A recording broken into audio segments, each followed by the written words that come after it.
karena ini terlalu banyak, penghargaan itu tidak bisa diartikan lagi sebuah prestasi sebenarnya, kecuali dari lembaga-lembaga resmi lah. Maka saya melihat fenomena itu, saya kaitkan dengan surat tupe. Kalau dulu orang mau calon kepala daerah itu cari dukungan dari masyarakat, di kelompok, di organisasi, segala macam. Ya sering orang memberi rekomendasi tanpa ada pertimbangan apapun, sekedar hanya memberi dukungan. Jadi nilainya tidak ada.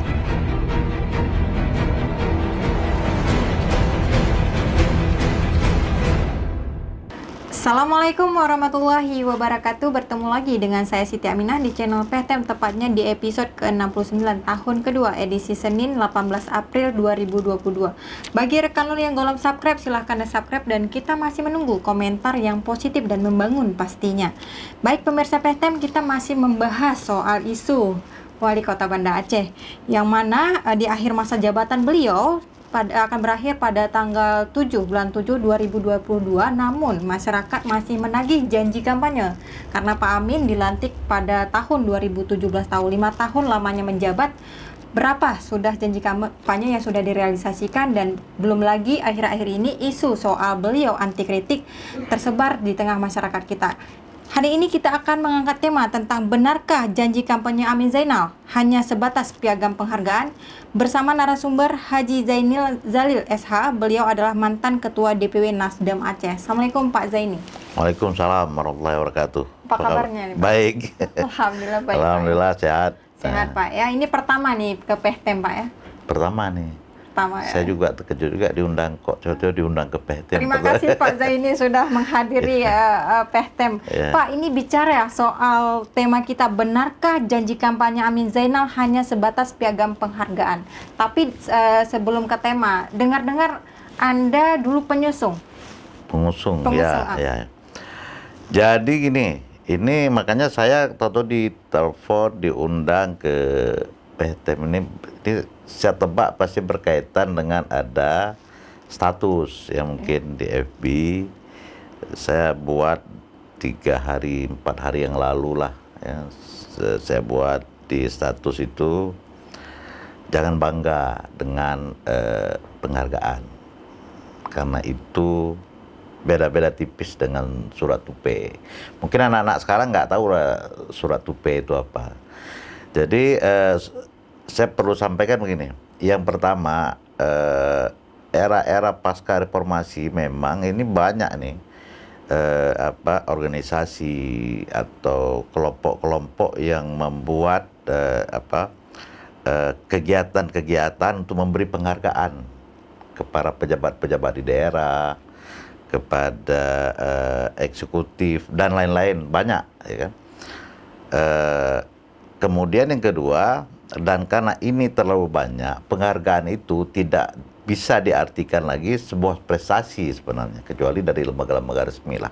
Maka saya melihat fenomena itu, saya kaitkan dengan surat tupe. Kalau dulu orang mau calon kepala daerah itu cari dukungan dari masyarakat, di kelompok, di organisasi, segala macam. Ya sering orang memberi rekomendasi tanpa ada pertimbangan apapun, sekedar hanya memberi dukungan. Jadi nilainya tidak ada. Jadi oleh karenanya maka saya buat status itu. Jadi memang kita tahu bahwa bukan hanya Banda Aceh, kan banyak daerah-daerah juga terlalu sering menerima penghargaan. Bagi saya yang kita ingin sampaikan bahwa bukan penghargaan dari lembaga-lembaga itu yang dibutuhkan, yang harus dibangga-banggakan gitu kan. Tetapi apa karya nyata yang dirasakan manfaatnya oleh masyarakat, itu yang perlu dibanggakan seharusnya. Jadi sekarang orang malah sudah kebalik, yang dia membanggakan penghargaan yang berkeangkat tanda kutip, kita nggak tahu perolehan caranya bagaimana. Apakah karena prestasi, apakah karena faktor-faktor X yang lain, atau ya, faktor kedekatan? Faktor kedekatan boleh jadi. Dan kita kan tidak harapkan seperti itu, karena pemimpin bertanggung jawab terhadap rakyatnya, gitu kan.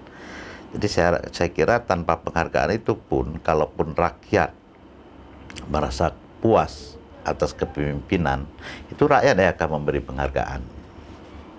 Itu yang sebenarnya yang paling kita harapkan. Makanya saya buat status itu, janganlah terbangga dengan penghargaan yang diberikan itu.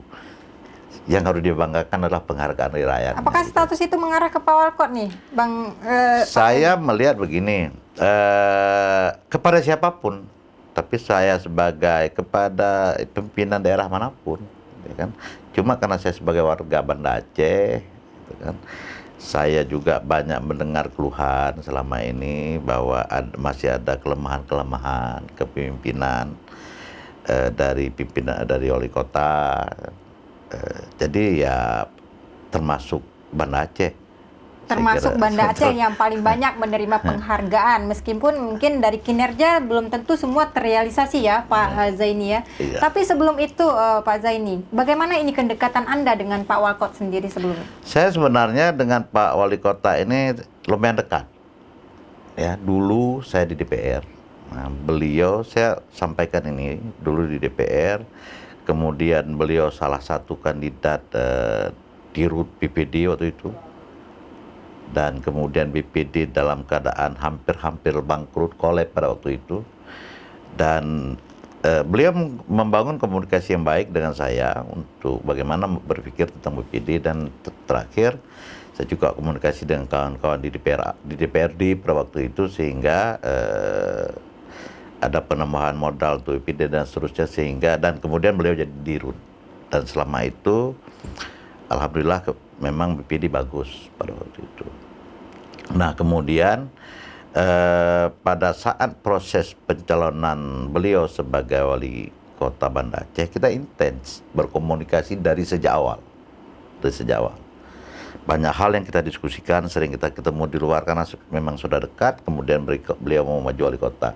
Sampai terakhir Nasdem dengan 4 kursi mengusung beliau sebagai wali kota Banda Aceh.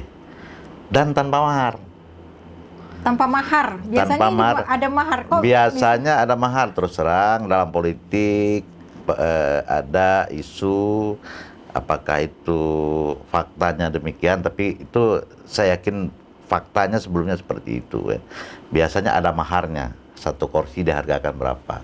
Tapi khusus untuk Nasdem, termasuk Banda Aceh saya ingin sampaikan, semua kita tidak ambil mahar. Besar, semua daerah yang kita usung kita tidak ambil mahar. Kita bicara Banda Aceh, ada 4 kursi yang kita nggak ambil mahar, gratis. Artinya kita mendukung sepenuhnya Pak Amin ini, ya, tanpa membebankan beliau untuk biaya-biaya berhubungan dengan partai. Saya ngomong ini bertanggung jawab nih, karena saya ketua pada waktu itu, jadi saya tahu persis. Gitu. Dan saya ikut kampanye. Beberapa titik saya ikut kampanye untuk Pak Aminullah.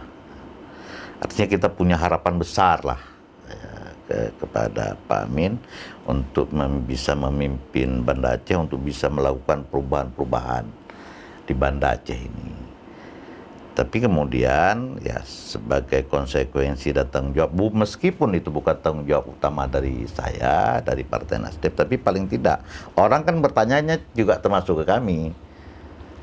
Baik, karena Anda juga pengusung ya, karena kita Pak pengusung, kita ikut kampanye dan lain-lain. Nah, kemudian kita berharap kemarin itu paling tidak ada komunikasi lah yang terbangun, karena kan kita tidak membebankan apapun. Dan pada waktu itu setelah beliau terpilih, kita ketemu, saya sampaikan Nasdem itu tidak menitip apapun.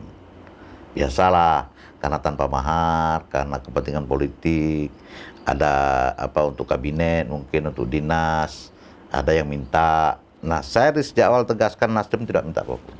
Sepenuhnya menjadi kewenangan Pak Amin untuk memimpin Banda Aceh ini dengan baik. Kita tidak ada intervensi apapun. Kecuali dibutuhkan masukan untuk kita diskusi gitu kan. Oke, 5 tahun menjabat Pak Amin sebagai wali kota Banda Aceh. Apakah pernah nih meminta masukan dari Nasdem ataupun dari Pak Zaini sendiri? Susah ketemu. Saya ketemu beliau cuma 2 kali. Kali pertama setelah dilantik, kita ucapkan selamat, kami ke rumah, kemudian ada sempat di kantor wali kota sekali. Cuma 2 kali itu.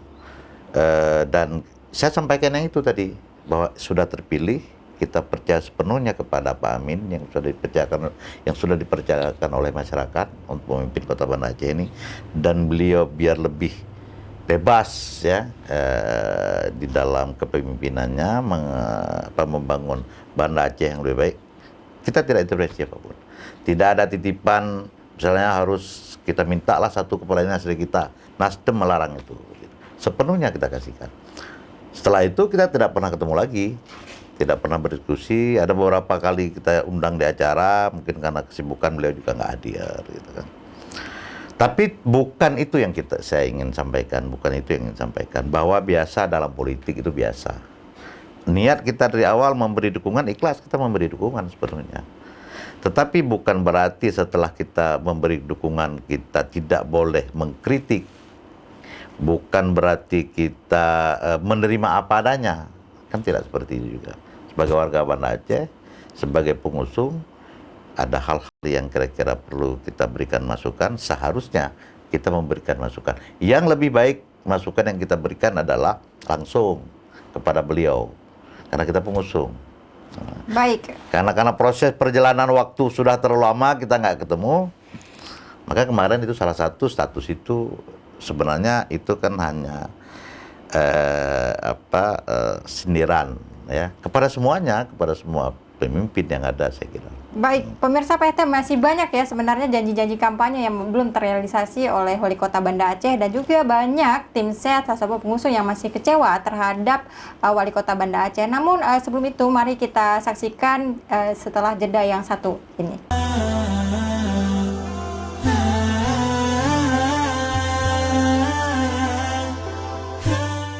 Assalamualaikum warahmatullahi wabarakatuh. Kami, keluarga besar Majelis Permusyawaratan Ulama Aceh, mengucapkan selamat menunaikan ibadah puasa Ramadan 1443 Hijriah. Ibadah puasa Ramadan tentunya ibadah yang sangat istimewa, karena Ramadan adalah penghulu dan pemimpin dari setiap bulan.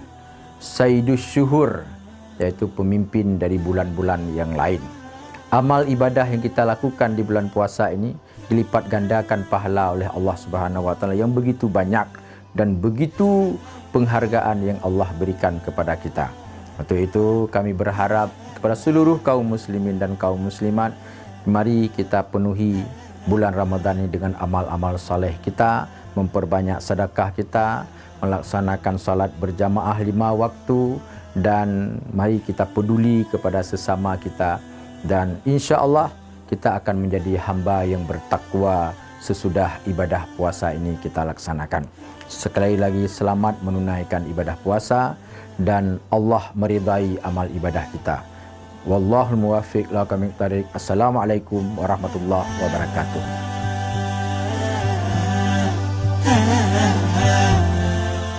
Baik, Bang Zaini, kita kembali ke Pak Walkot ini, Bang Zaini. Lantas apa yang menjadi Anda kecewa terhadap beliau selama memimpin 5 tahun? Saya tidak kecewa, terus terang. Saya tidak kecewa. Saya karena ini adalah kalaupun masih ada kelemahan ini kan tentu tanggung jawab beliau. Tapi sebagai pengusung, sebagai teman, gitu kan, saya juga sudah berusaha untuk memberikan masukan sebenarnya. Saya sudah berusaha, artinya ya kita sudah ada usung, beliau sudah menang, alhamdulillah sekali. Nah kemudian ke dalam kepemimpinan mungkin, ya kan, mungkin banyak kelemahan, dan tentu yang kecewa itu adalah masyarakat. Efeknya kepada beliau sendiri. Kan? Tentu beliau kan tidak hanya mungkin memimpin untuk 1 periode, pasti ada harapan periode kedua. Kalau paling tidak menjadi salah satu jago misalnya, pasti ada harapan-harapan ke sana. Tapi kalau di awal-awal mungkin ada rasa ketidakpuasan masyarakat, ini menjadi salah satu kendala. Bukan berarti kendala, salah satu kendala. Gitu kan. Jadi kalau misalnya saya apakah sangat kecewa, saya tidak sangat kecewa. Yang kecewa saya tidak terbangun Banda Aceh seperti yang diharapkan. Bukan kecewa kepada beliau. Saya nggak kecewa kepada beliau. Tapi kan beliau yang memimpin, beliau yang memegang roda. Benar. Berjalannya semua kebijakan-kebijakan yang ada di beliau, Bang Zaini. Ya, nggak mungkin kita kecewa kepada beliau. Saya kecewa tidak terbangunnya Kota Banda Aceh. Itu aja. Artinya sesuai dengan apa yang sudah pernah kita sampaikan dulu. Kita terus terang nih, kita pernah dulu diskusi-diskusi dengan beliau. Bisa contoh kecil. Contoh kecil misalnya Banda Aceh ini yang mau dimajukan adalah wisata. Kita kan sana Islam. Jadi jangan orang berpandangan bahwa begitu bicara wisata itu konotasinya negatif. Padahal wisata bersyariah itu bisa dibangun. Contoh saya katakan misalnya Uleli. Kenapa Uleli itu tidak dibangun dengan kondisi yang bagus, infrastruktur yang bagus, lampu jalan dibuat terang, tempat sholat dibuat bagus, tempat bermain di sana dibuat bagus, sehingga orang ketika mau ke Ulele, mau keluarga atau siapapun tamu itu bisa menikmati pantai yang ada di Ulele. Tapi tidak semeraut seperti itu. Jadi ada tangan pemerintah untuk serius membangun itu, misalnya seperti itu. Tapi ini kan nggak terjadi. Kita berharap misalnya wisata bisa hidup, tapi kalau itu tidak terjadi, kondisi masih kotor, toiletnya nggak jelas, orang mau sholat di mana nggak tahu, ini kan artinya nih ada campur tangan pemerintah di sini untuk membangun kawasan-kawasan itu menjadi baik. Gitu. Oke, Pak Zaini, Anda mengatakan beliau dulu sukses menjadi pimpinan di Bank Aceh. Tapi sekarang Anda melihat beliau tidak terlalu sukses misalnya menjadi seorang wali kota. Apakah susah menjadi wali kota Banda Aceh nih, Pak Zaini? Ya, saya kan ini fakta. Fakta bahwa di bawah kepemimpinan beliau, BPD itu bagus. Bagus, perkembangannya bagus. Tapi memimpin Banda Aceh ini kan beda dengan memimpin bank. Nah, tapi beliau sebagai sarjana ekonomi, masternya juga ekonomi, manajemen, saya kira seharusnya beliau punya kemampuan di atas rata-rata. Mungkin dari sisi yang teorinya kan, maka menjadi pemimpin kadangkala orang melihat tidak perlu terlalu cerdas, yang paling cerdik, bijaksana, arif. Nah, mungkin kearifan ini yang masih kita butuhkan di pemimpin kita. Misalnya, ketika mendapat masukan, ketika mendapat kritik, itu jangan langsung manas. Itu salah satu konsekuensi resiko pemimpinnya itu. Sering turun ke masyarakat. Jadi tidak hanya mendengar laporan-laporan pada menengah ke atas, orang di sekitar, tapi lebih mendengar malah orang yang jauh dari beliau. Malah pemimpin itu saya kira harus bersahabat, harus berteman dengan pengkritik dia. Karena itu akan lebih jujur.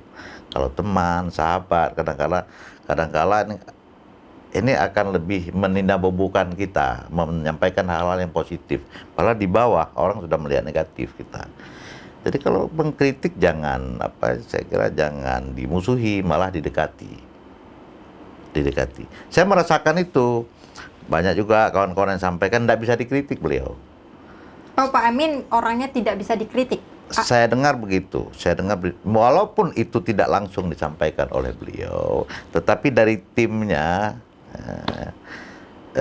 dari awal saya pernah dulu, itu di awal baru setahun itu, ada saya posting sampah di pinggir jalan, itu juga saya mendapat kritikan yang luar biasa dari tim-tim beliau, tapi kemudian saya tidak respon gitu kan. Artinya setelah dikritik diserang balik nih ya, Pak Zaini. Ada. Atau kalau misalnya pemimpin anti kritik itu kan lebih kerap disapa dengan pemimpin yang memang diktator nih, Pak Zaini. Ya belum sampai ke sana lah, tetapi kita berharap jangan terlalu istilah anak-anak sekarang baper lah, jangan terlalu baper lah. Konsekuensi pemimpin memang itu. Mungkin kalau pujian itu sudah biasa. Ya, kritik itu yang harus bisa kita terima. Oke, mungkin Anda sedang menyindir nih ya, ada seorang dokter yang memang dipecat di rumah sakit RSUD Makassar karena mengkritik Pak Amin Zainal. Apakah terkait tentang ini, Pak Zaini? Saya kira ini juga tidak mungkin hanya karena faktor dokter itu sendiri ya, nggak mungkin. Tetapi pasti sebelumnya juga ada hal-hal yang mungkin mendekati sama lah, yang coba mengkritik seperti saya sampaikan tadi. Kemudian ada yang coba mengkritik, kemudian tidak bisa diterima secara terbuka gitu kan. Nah kemudian termasuklah kemarin mungkin ya agak viral. Ya ini viral secara nasional nih ya, ini Pak viral ya kan. Begitu dia sampaikan dikritik, langsung muncul reaksi sampai ada pemecatan. Nah, seharusnya saya kira itu kurang bijak, ya, kurang bijak ketika tindakan itu langsung diambil. Itu yang pertama. Tapi kan yang menurut informasi nih Pak Zaini, itu dipecat oleh direktur rumah sakitnya, bukan Pak Walkot. Ya, kalau dipecat oleh direktur rumah sakit, saya kira Pak Amin harus berani memarahi direktur rumah sakit. Kalau merasa dihina dia, kok direktur rumah sakit yang pecat dokter, kan gitu.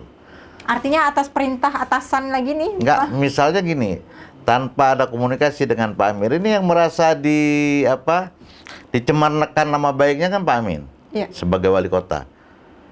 Dia saja nggak perintah apapun, nggak perintah dipecat, nggak marah segala macam. Kok direktur rumah sakitnya berani-berani mecat?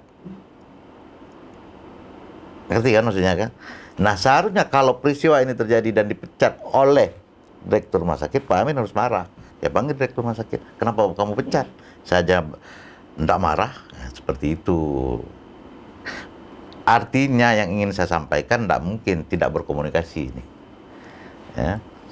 Yang kita tahu Pak Amin memang sempat marah terhadap status itu. Saya bukan ingin membenarkan bahwa si dokter ini membuat status itu sudah benar. Ini kan persoalan etika lagi. Kan dia bekerja di rumah sakit honor dengan cara seperti itu. Tapi mungkin pada saat dia buat itu, kita harus tahu kondisi dia juga. Dia honor, dia punya kebutuhan, dia punya tanggung jawab, dia sudah bersabar sekian lama, gitu kan. Kemudian karena emosional tercetuslah itu mungkin. Ini karena 7 bulan tidak dibayar gaji Ini intensif. kan juga harus nakes menjadi nih. pertimbangan. Inilah dibutuhkan kebijaksanaan dari seorang pemimpin melihat bawahan dia. Faktor apa dia sampai membuat di story-nya seperti itu misalnya? Ya. Apakah memang karena memang tipikal orang seperti itu, atau memang dia nggak sanggup tahan lagi dengan kondisi yang ada? Ada anak, ada istri, ada tanggung jawab, ada honor yang belum dibayar. Ini kan persoalan, mungkin dia udah berupaya mencari tahu tentang honor, dia tidak pernah ada kepastian. Saya manusiawi lah, mungkin marah, keluarlah story itu. Dan hal-hal seperti ini saya kira ini tidak boleh reaktif, ya, langsung pecat, langsung kan ada tahap proses peringatan. Oke, dari kasus ini Pak Zaini, Anda menyimpulkan bahwa Pak Wali Kota adalah sosok yang anti kritik. Saya tidak karena faktor ini. Tapi Anda juga mengatakan sebelumnya beliau juga Ya, memang anti kritik. bagi saya bukan anti kritik. Ya, beliau tidak nyaman saja kalau dikritik. Artinya anti kritik. Nah, ya kalau anti kritik biasa orang akan marah-marah segala macam, tetapi beliau tidak nyaman. Beliau yang saya tahu tidak bisa terima kritik. Tapi kalau misalnya dipecat, bukankah itu ungkapan dari sebuah kemarahan? Kalau itu saya kira itu tindakan pemecatan itu terlalu reaktif menurut saya. Kalau tentang dokternya reaktif sekali itu. Sayang. Ya. Malah dengan kondisi yang viral hari ini, hasilnya apa? Tidak baik juga untuk beliau. Kecuali memang selama ini pemimpin itu paling dicintai oleh rakyatnya. Mungkin hampir sempurnalah kepemimpinan seseorang. Kemudian ada yang berbuat seperti itu, mungkin rakyat akan bela mati-matian. Baik. Tetapi di tengah-tengah kritik seperti ini muncul, di tengah-tengah ketidakpuasan seperti ini muncul yang kritik seperti itu, orang akan melihat. Juga tidak ada pembelaan yang berlebihan, malah terus terang ada yang simpatik juga, kenapa segera dipecat, tidak ada peringatan dan lain-lain. Oke Pak Zaini, ini terkait tentang piagam penghargaan yang banyak diterima oleh Wali Kota Banda Aceh, dan juga kritik juga mulai muncul di akhir-akhir masa jabatan beliau sebagai Wali Kota. Dan sebelumnya kita bisa menyaksikan di setiap media massa tercetak ataupun online itu kerap sekali Wali Kota terpajang di sana dengan keberhasilan-keberhasilan beliau. Apakah Anda menilai ini hanya sebagai majas hiperbola nih Pak Zaini? Nggak, ini begini, tidak salah juga kita terima penghargaan. Ini jangan salah diartikan bahwa seakan orang menerima penghargaan itu salah, tidak salah juga. salah ketika penghargaan yang dia terima itu tidak benar. Ini contoh saya sendiri. Ini kenapa muncul status itu? Karena saya juga baru-baru ini ada undangan untuk mendapat penghargaan, dan bukan sekarang aja. Pada saat saya di DPR juga sering ada undangan. Tapi saya lihat lembaga yang mengundang. Ya, lembaga yang mengundang, kemudian kepentingan dari lembaga yang mengundang itu apa, saya lihat tidak wajar saya dapat penghargaan itu. Maka saya tidak terima yang penghargaan seperti itu. Tetapi kalau dalam kapasitas Pak Amin, misal penghargaan dari Presiden, dari pemerintah pusat, dari berbagai kelembagaan yang ada di Republik ini yang memang resmi, saya kira wajar-wajar aja penghargaan itu. Tetapi penghargaan itu bukan juga ini yang harus selalu ditonjolkan sebagai sebuah prestasi gitu. Karena tanda petik penghargaan itu saya sampaikan, ada yang benar-benar diperoleh karena prestasi. Ada yang karena terlalu banyak sudah penghargaan sekarang ini. Kita nggak ngerti juga cara menilai bagaimana, ya kan?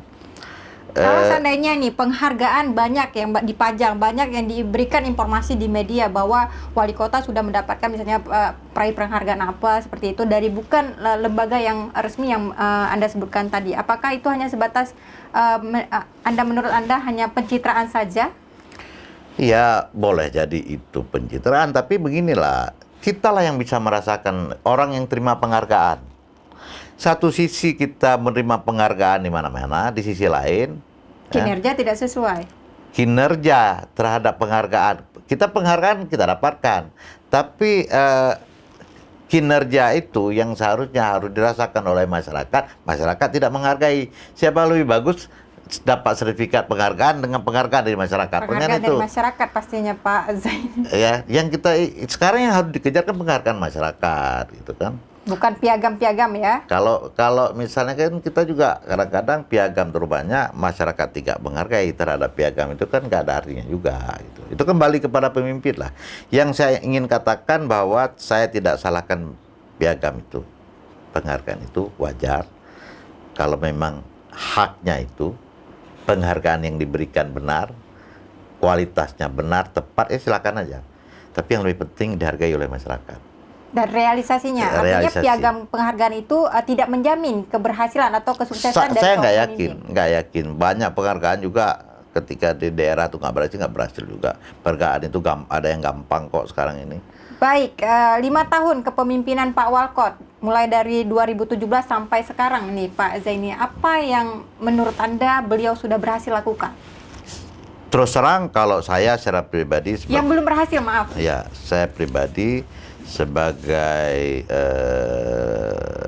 warga kota, kan, saya tidak ingin katakan Pak Amin gagal, tapi tidak ada yang lebih baik dari sebelumnya. Ya, dulu mungkin di masa Pak Wadi terkenal dengan pembangunan infrastruktur segala macam, karena ada perubahan yang dirasakan. Tapi kok sekarang rasanya belum ada perubahan yang nyata. Ada satu yang saya kira itu perlu kita dukung, misalnya perpindahan pasar Halmahera ya. Nah, artinya memindahkan pasar itu susah memang. Tapi ini keberhasilan Pak Amin memindahkan pasar itu berhasil. Walaupun masih ada ketidakpuasan, saya kira ini harus diperkuat lagi. Infrastruktur di sana betul-betul harus disempurnakan ini. Karena ini juga sejarah ini Pak Amin. Bisa memindahkan pasar, tetapi betul-betul harus bisa memberi kepuasan kepada pedagang dan masyarakat pembelinya. Jadi mungkin fasilitasnya harus lebih dilengkapi lagi, disempurnakan lagi, jangan becek-becek seperti kemarin itu. Saya kira memindah itu kan sudah berhasil. Itu salah satu yang kita rasakan ya. Sempat viral, sempat ada isu macam-macam, tetapi dan kerap juga terjadi konflik di situ di pasar Halmahera. Maka itu artinya saya ingin katakan memindahkan itu salah satu keberhasilan. Memindahkan itu salah satu keberhasilan. Tetapi tidak hanya sekedar memindahkan, kepuasan itu harus ada di sana. Fasilitas infrastrukturnya harus lengkap, harus lebih disempurnakan lagi sehingga semua orang puas dan orang akan mengenang Pak Amin ketika kita berbicara tentang pasar itu. Baik, gitu. Pak Zaini, Anda sudah berkomentar ya terkait tentang kepemimpinan Pak Amin Zainal selama 5 tahun. Berapa nilai yang ingin Saya Anda nggak kasih? berani menilai, tetapi karena masih yang saya rasakan, yang saya tahu, yang agak viral kemarin itu. Terserah masyarakat menilainya bagaimana. Tetapi yang lain saya melihat misalnya ada yang sebenarnya yang gebrakannya bagus, idenya bagus, tapi tindak lanjutnya tidak ada. Atau promosi atau misalnya contoh saya, misalnya akan memanfaatkan sepanjang Kurung Aceh itu. Dari Penayung kan ada dibuat kafe sepanjang Kurung Aceh itu. Itu kan biaya daerah itu. Pemko gitu kan. Tetapi itu kan tidak termanfaatkan, hanya satu yang saya tahu termanfaatkan, yang lain agak kosong. Pertanyaannya sekarang, ketika itu dibuat harus bermanfaat. Caranya harus dicari itu. Karena kalau kondisi itu artinya kafe itu bisa jalan, itu bagus, menarik untuk kota. Hal-hal seperti itu harus didorong saya kira. Agar tidak terjadi pemborosan anggaran Agar ya. tidak terjadi pemborosan anggaran. Nah kemudian mungkin saya nggak tahu sebelum-sebelumnya bagaimana, mungkin ada satu yang nyata kelemahan ini mungkin juga berefek kepada tidak terbayar honor. Banda Aceh ini bisa berutang.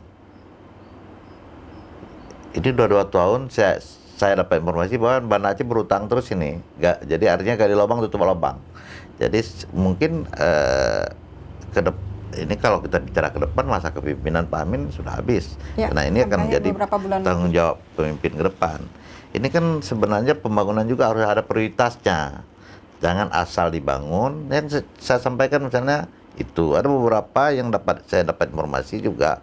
Kemudian setelah dibangun tidak termanfaatkan dengan baik dan tidak selesai. Ini yang menyebabkan salah satu pemborosan anggaran, tidak prioritas. Gitu. Oke. Ya. Baik Pak Zaini, untuk closing statement silahkan sampaikan ke pemirsa PTM dan juga mungkin ke wali kota. Apa yang ingin Anda sampaikan? Silahkan Pak Zaini. Saya hanya bisa sampaikan bahwa masyarakat kota sebagai masyarakat yang cerdas saya kira. Karena ini tingkat pendidikan masyarakat kota ini kan lebih bagus dibandingkan dengan kabupaten kota lainnya. Nah, kemudian kota ini kan simbol Aceh sebenarnya. Banda Aceh ini simbol Aceh sebagai ibu kota provinsi. Seharusnya memang harus terbangun dengan baik. Karena begitu orang ke Aceh, ibu kota provinsi Banda Aceh gitu kan. Makanya ya Pak, masyarakat bersabar aja lah. Ya, mungkin ya berharap ke depan akan terpilih wali kota yang lebih bisa menjawab tantangan masa depan Aceh ini, bisa memberi harapan-harapan lebih besar kepada masyarakat dan kepada Pak Amin. Ya kita menyampaikan terima kasih. Artinya beliau sudah berusaha untuk memimpin dengan baik, yang hasilnya ya dinikmati oleh masyarakat Banda Aceh hari ini. Tentunya pendapat masyarakat tidak semua sama dengan saya. Artinya kalau masyarakat Banda Aceh ada yang merasakan puas terhadap kepemimpinan Pak Amin, ya mungkin ini salah satu keberhasilan untuk Pak Amin. Pak Amin juga bisa mempersiapkan diri lagi ke depan, mau maju gubernur atau maju wali kota, nah, gitu kan. Tapi bagi masyarakat mungkin kurang puas, ini mungkin sesuatu yang tidak menguntungkan juga Pak Amin, untuk Pak Amin. Okay. Gitu. Jadi kita sampaikan terima kasih lah untuk kepemimpinan Pak Amin yang sudah hampir mengakhiri masa jabatan. Ya. Saya sampaikan itu saja. Baik, terima kasih Pak Zaini atas waktunya. Semoga di lain waktu kita bisa berdiskusi kembali. Terima kasih pemirsa PTM di rumah. Jangan lupa tonton terus channel kita di setiap Senin dan Kamis pukul 2 siang dan juga tekan loncengnya. Like, share, and subscribe. Saya Siti Aminah. Mohon undur diri. Assalamualaikum warahmatullahi wabarakatuh.